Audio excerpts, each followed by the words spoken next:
there, my name's Tim Walter. I'm a geomancer and an alternative life coach. When I say alternative, that's because I tend to work with people to help them shift their perspective on their issues when they're stuck in their life, using things like shamanism and working with earth energy, the energy of nature and of the earth. So what I thought I would do this time is to actually read through the blog post that I put up a couple of weeks ago. This is a blog called Earth Optimism, which is an interesting expression, and this is about what Earth Optimism is and what it means to us. And what I'm going to do is to accompany this with some stills photographs that I've taken around where I live at home in the North Yorkshire Dales, because they kind of, for me, summarise some of the beauty of nature.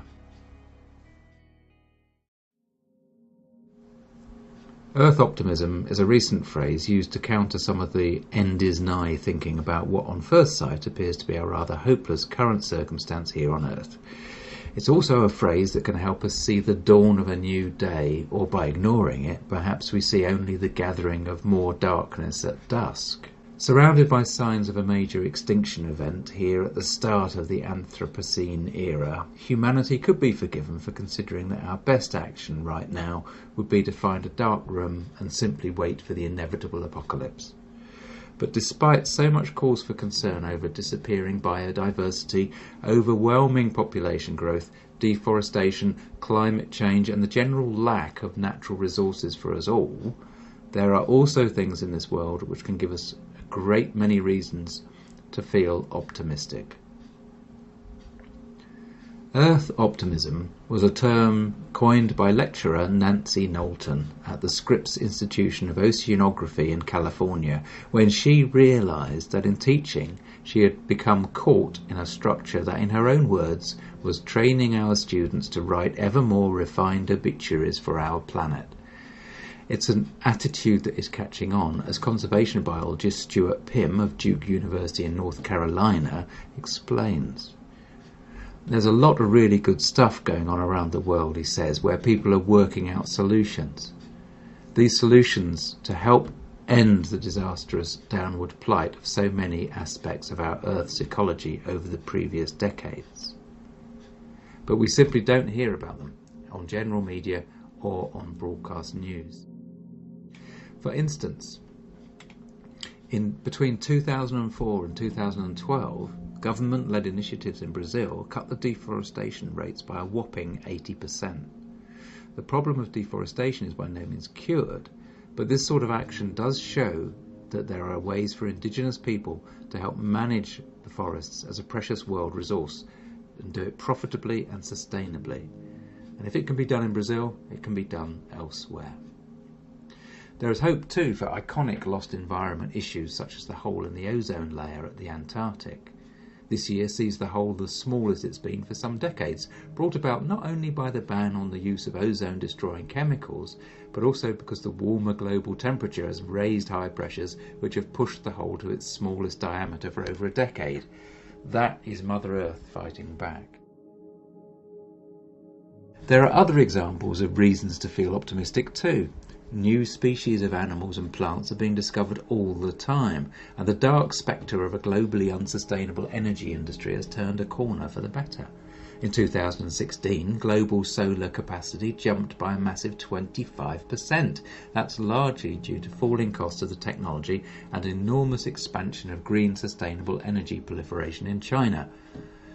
Despite reports indicating to the contrary, there are some journalists that report China itself wants to be seen as a green champion on the global political stage and is likely to soon be building the world's most advanced, completely sustainable green city.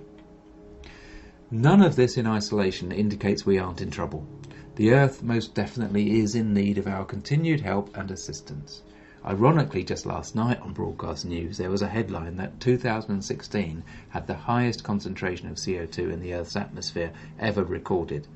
I seem to remember that particular story largely blamed China for the global 2% increase. So where does Earth optimism really sit in all this? As most of you will know, my belief system is one that is built upon a connection with a greater aspect of being. By that I mean the personalities I refer to as the management upstairs, or what most call the universe, the ultimate creator, the heavenly realms. This spiritual perspective often involves looking at life symbolically to try to understand how the environment we create, our reality, reflects aspects of the self in subtle or not so subtle ways.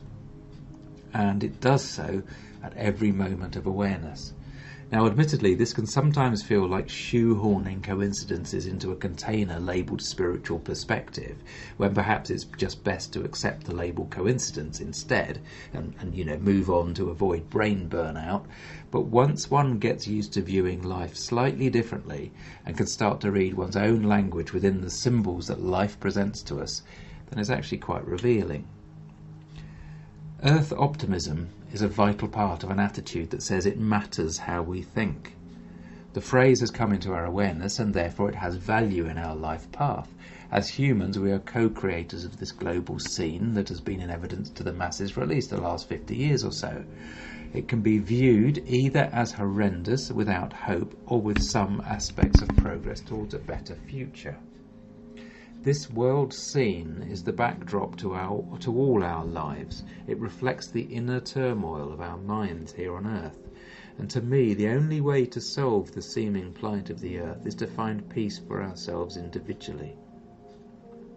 For me, the arrival into my awareness of the expression earth optimism is a sign that somewhere along the line, all the changes that have been made in my personal belief system over the last 10, 20, 30 years, and in the belief systems of others that I have in my reality, have started to make a difference in what we perceive around us.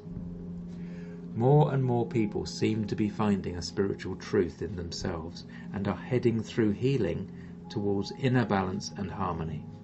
No matter what belief system be based upon, all spiritual viewpoints tend to reflect similar thinking and patterns of cooperative behaviour to aim for.